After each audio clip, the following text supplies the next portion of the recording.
Bonjour tout le monde! Aujourd'hui, on parle d'un sujet que j'adore, qui est l'énergie. Puis j'étais allé voir Jean-Yves, puis j'ai dit, donne-moi des trucs pour avoir de l'énergie. Puis on m'a dit, Félix, c'est plus compliqué que ça. Donc je lui ai demandé 3 suppléments ou 3 astuces pour avoir plus d'énergie. C'est toujours difficile de résumer ça en 3 affaires. Ça fait tellement, tu sais, men's fitness. J'ai de la misère avec ça. Mais bon, on va y aller. Il y a plusieurs choses. La première chose que tout le monde connaît, c'est la caféine. Ouais. Bon, la caféine, c'est super intéressant. Ça augmente ton énergie, ça travaille au niveau cellulaire, au niveau de l'AMP cyclique, c'est vrai. Mais en même temps, ça draine tes réserves, ce qui fait que tu as un creux qui vient après. Puis la notion qu'il ne faut jamais oublier, c'est la notion de demi-vie. La demi-vie, c'est la capacité d'éliminer la moitié de ce que j'ai. Alors, si je prends de la caféine, j'ai 100%.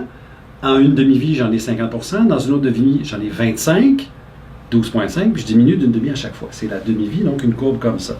La demi-vie de la caféine, c'est quelque chose comme 3 à 4 heures. Sauf pour les gens qui sont des métabolisateurs lents, où ça va à 8 heures, puis dans certains cas, 11 heures. Okay? Fait qu'il y a des gens qui ne tolèrent pas la caféine exactement pour ça. Alors la caféine, c'est sûr, ça me réveille, mais il y a un prix à payer qui est le crash qui vient après. Alors ça, attention, il faut qu'il y ait de la nutrition avec pour ne pas trop tomber.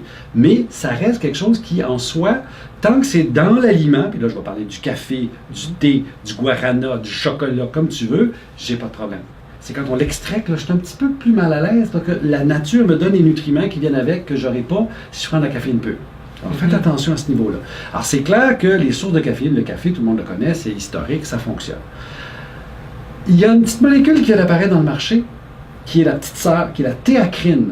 Dans les pré-workouts, comment ça marche? On la voit apparaître, c'est la petite sœur. C'est dans la même famille de molécules et ça a un effet similaire, mais un petit peu moins palpitation. Okay. La caféine. C'est pour ça d'ailleurs, puis parenthèse, Red Bull qui a conçu la boisson énergétique, la première, dans les années 80, c'est caféine avec taurine. Pourquoi la taurine? Parce que ça diminue l'aspect surexcitation, l'aspect palpitation, tout en maintenant l'aspect vigilance. Alors c'est pour ça qu'elle a été mise là. Alors c'est le même principe. Alors, on peut faire ça. Alors ça, c'est la théacrine, pas bête, plus soft que la caféine comme telle. L'autre, tu veux 3 fois? Le deuxième, c'est le monde des adaptogènes. Ouais. Alors, on peut penser à ginseng, on peut penser à tous les adaptogènes, mais la plus énergisante, c'est la rhodiola. Okay. La rhodiola, Rhodiola rosea, qui est une plante du nord de l'Europe, qui pousse très très bien chez nous d'ailleurs. Il commence à avoir des producteurs en Alberta puis dans le nord du Québec. C'est très intéressant, ça ressemble à un gros sédum. Ceux qui font du jardinage, peut-être. Mais dites-vous que c'est la plus énergisante. Donc, en termes de fatigue, de combattre le manque de sommeil, d'ailleurs, le sommeil est votre meilleur allié, mais bon, on va y revenir. La rhodiola, c'est la plus énergisante. Après ça, il y a des choses comme le ginseng sibérien, l'éleutérocoque, intéressant aussi. Le ginseng asiatique, oui, aussi très intéressant. Le canadien est plus soft que le asiatique. Donc, Panax ginseng versus ginseng quinquefolium, qui est là, le nord-américain. Lui, il est plus doux, l'autre est plus chaud. Fait que c'est des choix. Mais le premier choix, c'est la rhodiola. Est-ce qu'il y a des qualités là-dedans?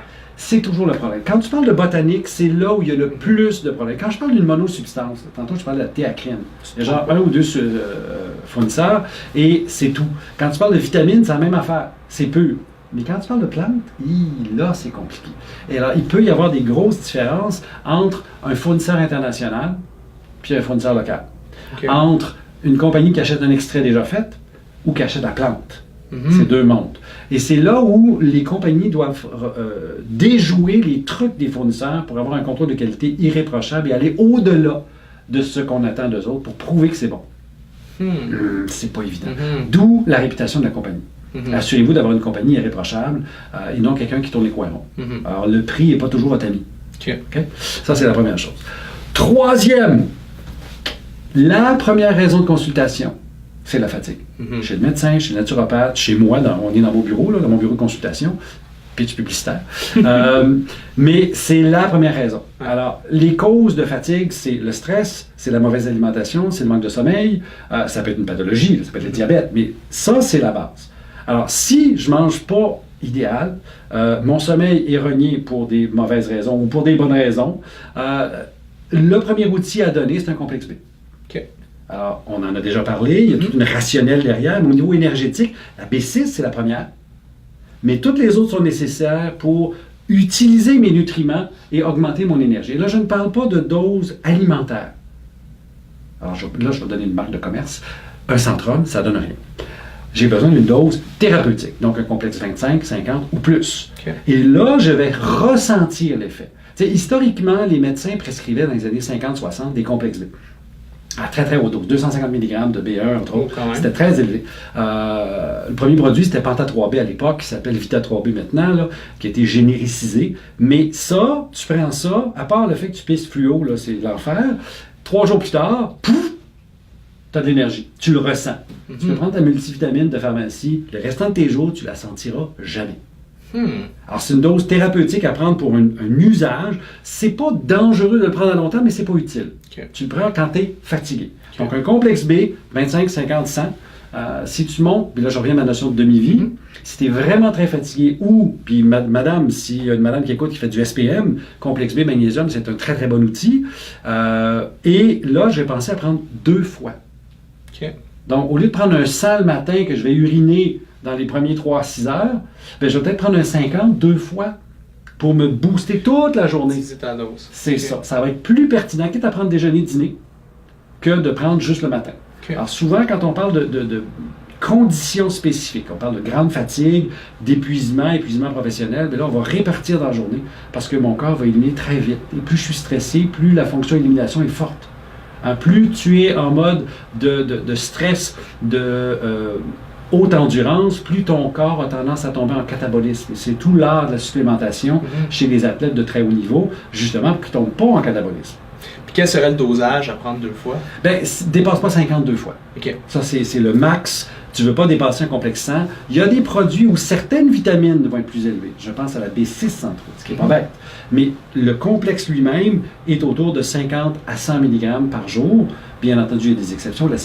Les folates, c'est jamais en milligrammes, c'est en microgrammes. Puis dépasser pas 1000 microgrammes, c'est pas pertinent.